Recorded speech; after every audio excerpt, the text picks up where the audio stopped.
Alright, hello. Today we're gonna take a look at all the login weapons. This is something for the people that first reach 100 days, I believe, so they know what to pick, and they can see all of them without having to search each one of them individually. You can have one video where it describes all of them and you can see all of them. So, let's go to the simulacrum, explain its weapons mechanics, then look at a build and showcase how it looks like in a mission, because I think that will be really beneficial to all of us. Now, when you're taking login weapons, you get the first 3 on 100 days, and when you reach 300 days, a 4th one appears, which we're gonna look right after.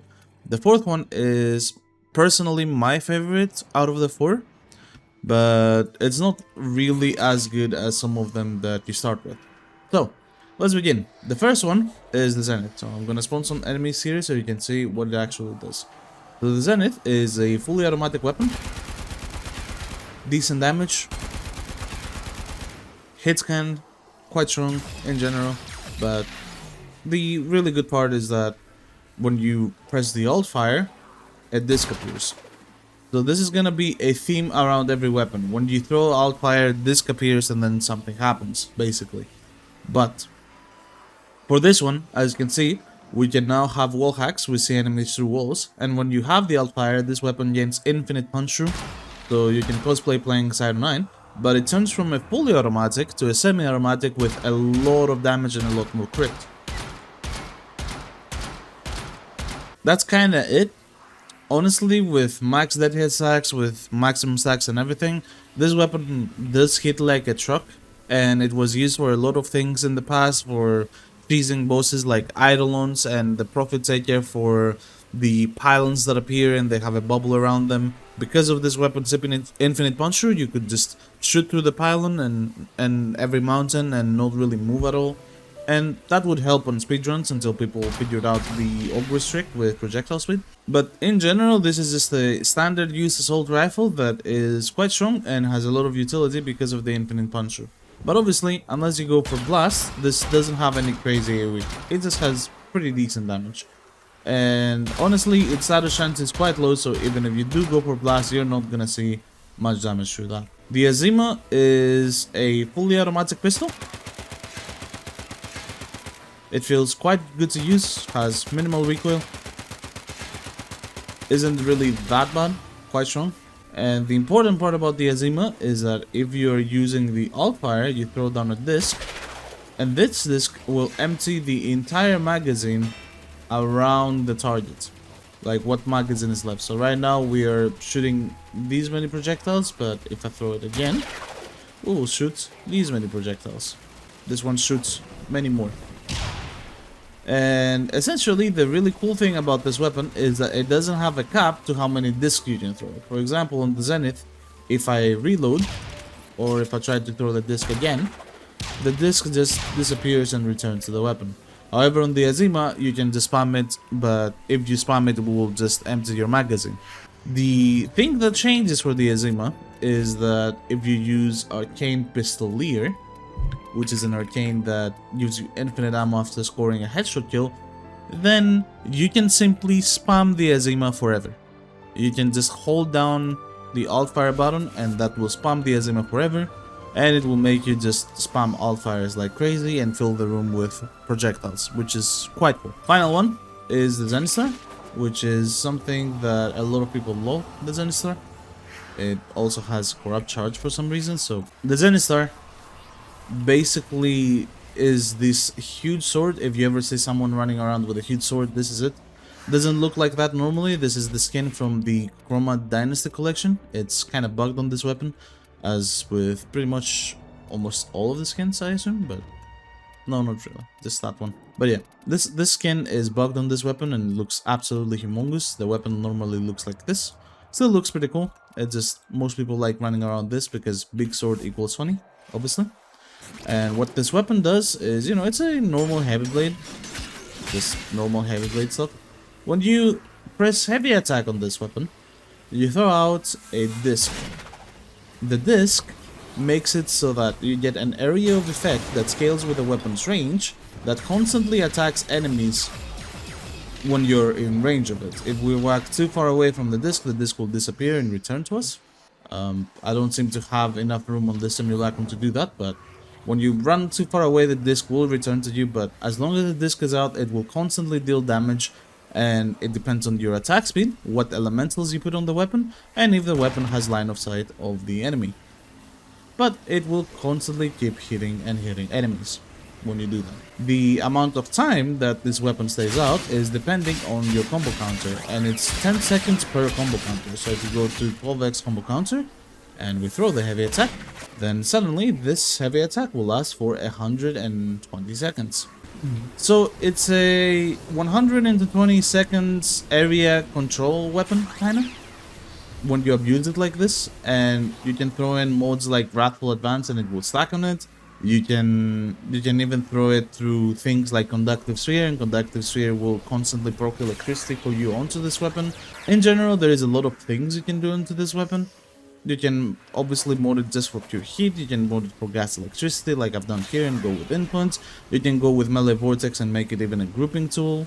Regardless, these weapons have a lot of potential each, and they're all really cool. I have a build for all of them obviously, and we can go and take a look at them in an actual mission.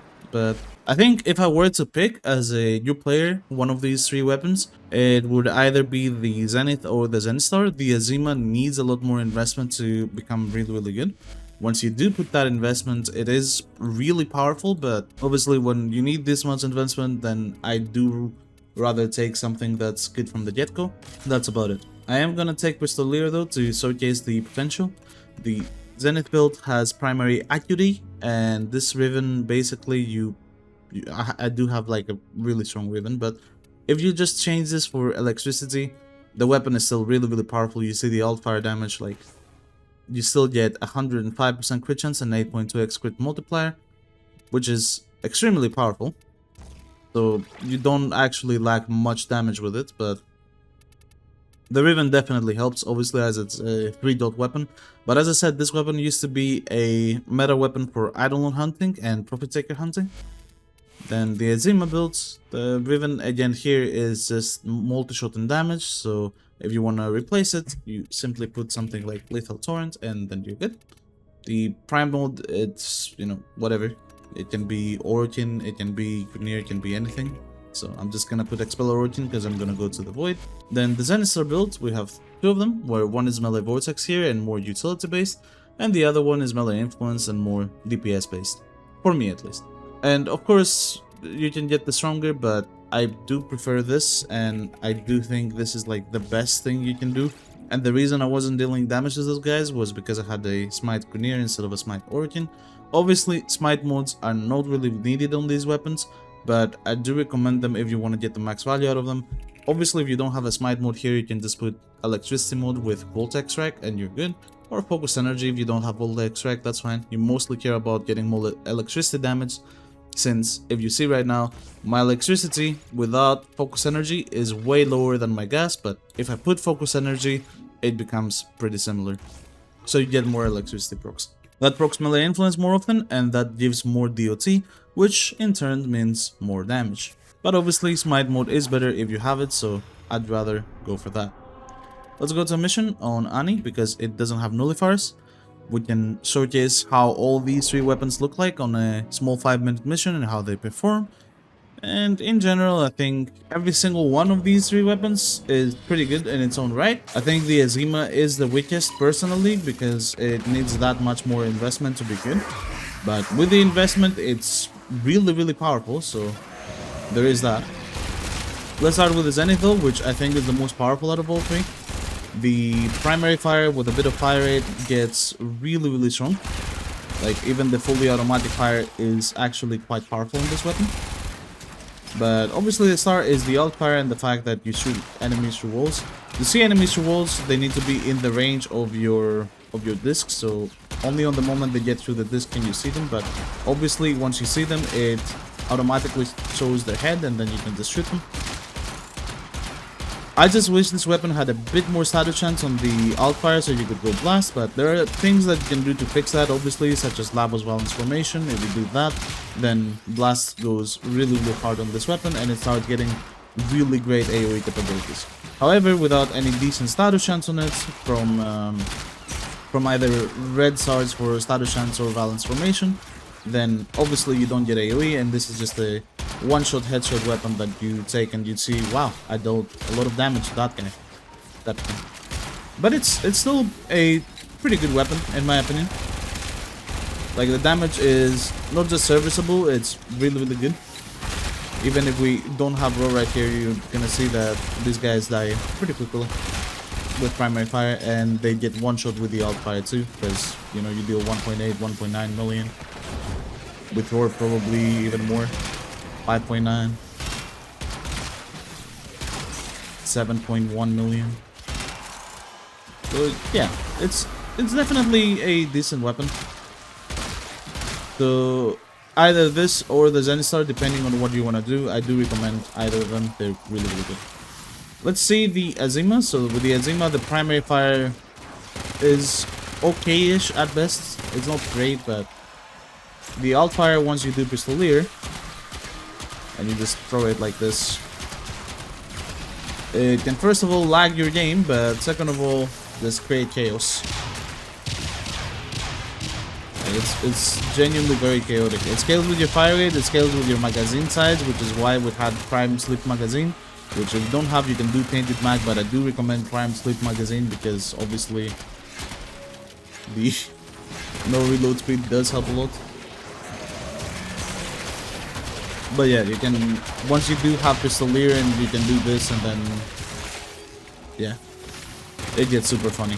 Especially if you have Mirage, you can put her clones, and then her clones also shoot 2 more Azima discs. So you throw 3 Azima discs at the time, you spam damage, and it kind of goes crazy. Oh shit. And yeah, I've had a friend of mine completely destroy my computer with the Azima, basically, by waiting for the tank to get off the ground, then shooting Azima discs below it, spamming them. And when it spammed them, it basically completely ruined my PC. So in case this is an Acolyte, I'm gonna now stack the Zenith so I can show you the damage real quick. So Acolyte's here, wait for him to TP. It's Malice, he doesn't TP. Oh, never mind. Oh. Hello? Thank you. Good damage.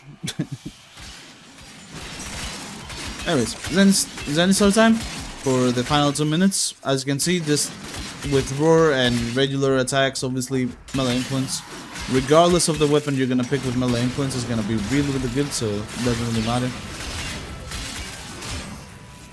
Melee influence really good on this weapon in general, but every other weapon as well. It's just on this weapon, because you can destroy it somewhere and forget it, it gets extra benefits. So just trying to get to 12x real quick so I can throw a disc into that room and forget it. Obviously enemies dying too quickly, sadly. There we go. Alright. So we're in 12x. Destroy it. Oh shit. Ah, I'm so dumb. Why did I just do?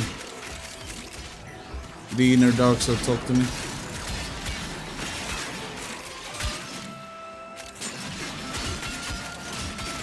This is why I like to do quickening on this weapon as well, because quickening will get you to 12x faster, but for this build I actually do have Prime Fury for the small extra attack speed. It does help because the ticks from the disc do scale with attack speed, and they make quite a big difference when you have even just a little bit more attack speed from Prime Fury. But yeah, wait for the enemies to appear in this room, throw the disc. Right, perfect. Cool. So now we can leave that room be. Now we can just play with other stuff and leave that room be and just focus on whatever is behind me here. And the Zenistar will just keep killing enemies into that room pretty much forever. Yep. So all of these login weapons are basically need utility weapons, with some of them being better utility than others. In my opinion, the Zenith and the Zenistar especially the Zenistar, have a ton of utility. The Zenith is just a pretty decent weapon in general. Quite powerful. I really love its mechanics, but obviously as you can see I didn't see these guys through the wall, but if I throw my disc there... I said if I throw my disc there... Thank you. Now we'll be able to see them through this. Right? Is the disc in the room with us right now? Yeah, thank you. Okay. Am I just colorblind? Why don't I see them?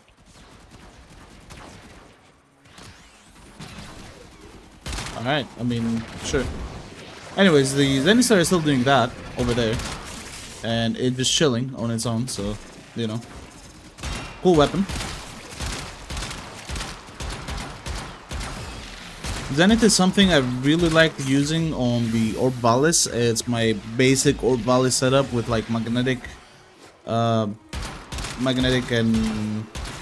toxin, I think I would do for it. It actually worked quite well for any bounty I might do, which I really like, to be honest, because I could one-shot dropships and I could one-shot pretty much any enemy that appeared by headshotting them once, and that was really good. So Zenistar here is done.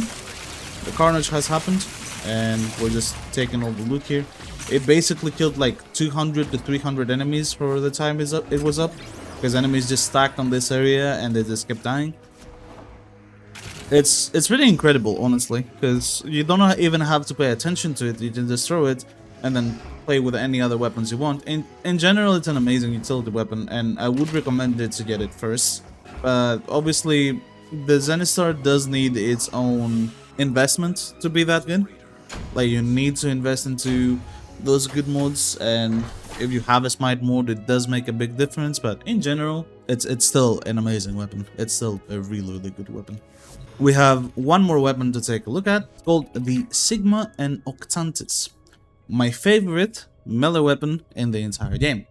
This weapon, you can get it first time when you reach 300 days, and it appears at day 300, 500 and 700 respectively if you never take it. And this is just a regular sword and shield weapon. As a regular sword and shield weapon, it gains one of the best stances in the game of Final Harbinger, but it also gains a really bad 60% follow through, which means that if you hit multiple enemies with it, it's gonna do less damage. But let's go... I don't need to go to the simulacrum to showcase actually this interaction, because it's not really that big, pretty small. But what I am gonna showcase is my Riven that has range, attack, or range, crit chance, crit damage, and negative attack speed.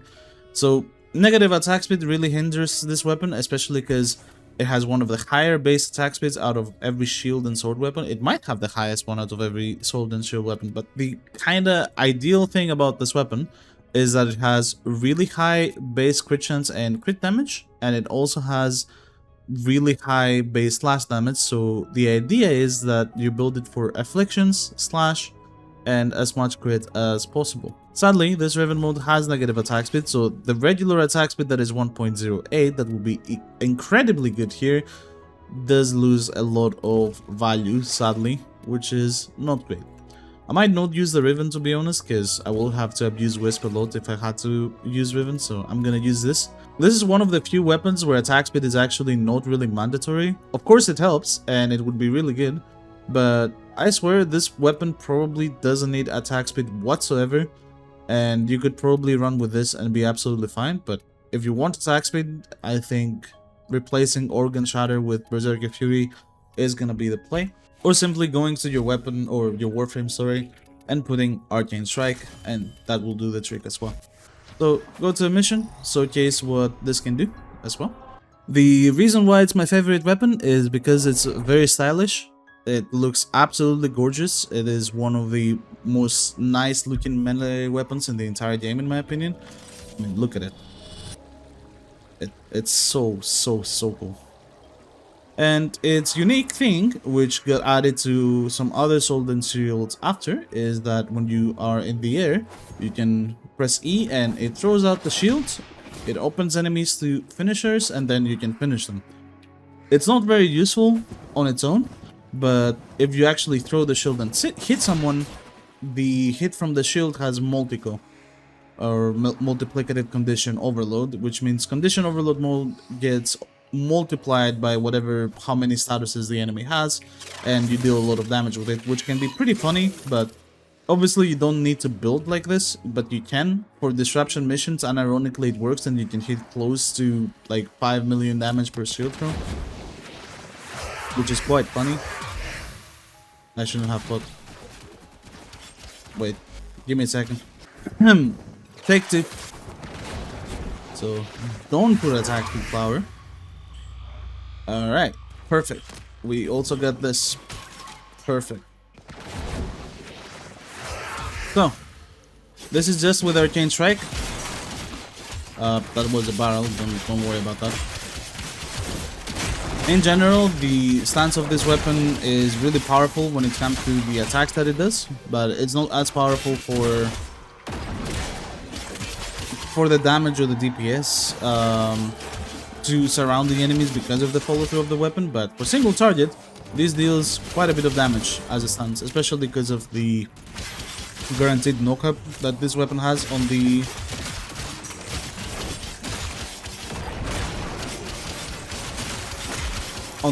just basic hold E combo without holding W. You can just do this and it deals a lot of damage. If you want to hold W, it also does decent damage. It has a really decent combo here from holding W, and its heavy attack is also really powerful. With the blow combos, the regular blow combo is kind of doesn't do anything. The forward blow combo, however, is absolutely gorgeous and it looks fantastic. I swear, the sword and shield in general are one of the more stylish weapons we have in the game, and this one is my favorite. It's just so good. The mechanics behind it are really nice. The slash affliction sword and shield is unique to this one. Basically only this and maybe Argon Vel, but on Argon Vel I don't think it's as good because of the weighting being lower. But yeah, on this weapon, especially with the high attack speed from its base, it gets really nice. And the feeling when you use this is super good. Oh, my cat. Anyways, as you see, I'm not using attack speed aside from Arcane Strike, and the attack speed on this is really good, as is. And if I were to use both Arcane Strike and if I were to use every buff on my arsenal, this would get pretty crazy. So let's go do that. I used to run this weapon on Wisp with Warframe back in the day because of the animations going absolutely ludicrous. And the damage is also really satisfying. Obviously, this is not even the best sword and shield weapon in the game. Like, I think Argo and Vel, in my opinion at least, is way better than this, but just for style, for fashion, and how nice it feels to use this, I do prefer it over every other sword and shield weapon personally, because they don't have that big of a difference. The Sylvan Aegis Prime with its augment as well is extremely powerful when used on something that can easily absorb damage for it, like a Rhino or a Revenant or something like that. But I just find style over substance in this game, because obviously you don't need much substance to deal with any unit in the game. Almost every weapon can do level cap, because level cap, the actual EHP of level cap has been reduced drastically since Jade Shadow's update. I can leave a video from Amulistic in the description, which I will do if you guys want to see how much level cap was nerfed due to Jade Shadows and how low the EHP of enemies actually are nowadays compared to what they used to be. But yeah, this weapon even before Jade Shadows could level cap very easily. Just like any melee weapon, melee weapons in general are very OP, so they don't have issues like those. She dodged my heavy attack. Unfortunate.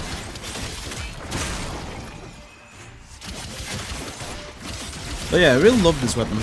It is one of my favorites when it comes to the melee class. Or even my favorite. It's either this or the Techo Prime, but I think I would take this over the Techo Prime.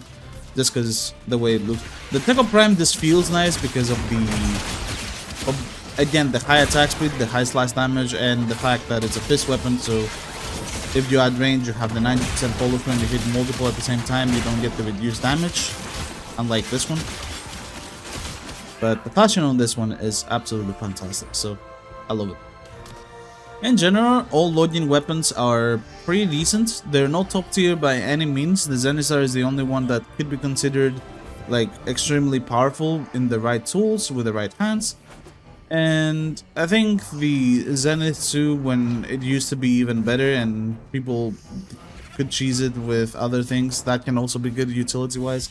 There are a lot of stuff that you can do with these weapons and they're pretty fun in general, but if you want the raw power and if you want to just get stronger or have something in your arsenal that you can use and be like, oh yeah, I'm gonna use this because I actually need it, then I would probably take the Zenistar so you can lock an area down, not care about it, and just score as many kills as possible. Thank you very much for watching another video of mine, and I'll see you on the next one.